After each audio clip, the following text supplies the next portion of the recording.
I changed my diet at 30 years old, and I had all of my personal bests after 30 years old with a new vegan and vegetarian diet. And most people think that's unbelievable. But the reality is that we know that people can compete and have success without a heavy-based meat and high-protein diet. You can do it with other proteins, which are in all types of meats, vegetables, legumes, starches. You can do it like that. So for someone to have had their personal best at 30, when I was really not on a meat diet, just tells everyone you can do that.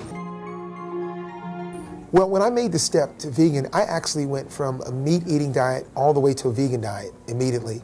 And the way I did it, I met a doctor that talked about the vegan diet, and the way I did it is I ate a big meat meal. Matter of fact, I remember the day I was in Spain on tour, and I ate these big Spanish sausages, and they were amazing. And on a Sunday, I flew home Sunday, and on Monday I was a vegan.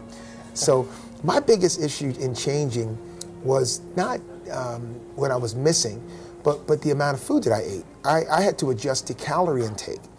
So before I realized I would eat dinner every day, I'd eat lunch 3 days a week or 4 days a week, and I'd eat breakfast never.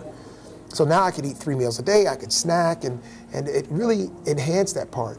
But what's funny is that people say, I can't eat without meat. Well, the reality is that it's one thing on your plate. Your plate is full of everything else.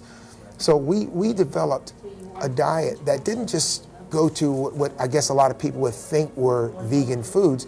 We actually adapted things to fit what I normally had. We would have lasagna, but we would replace spinach instead of the meat. Of course, we would use soy cheese and that type of thing. And then I would have spaghetti. You know, we would have vegetarian pasta, and with meat sauce. Oops, I'm sorry, that was lentil sauce. So we would adjust it, and people would come over, and they wouldn't even know the difference. They would, and some of them who are meat eaters would say, wow, I like the vegetarian meal better because they feel better, and it still gives them the same flavor. So the reality is that when you're eating meat, you're just eating dead flesh anyway, and you have to season that. So why can't you season other things to get the same flavor?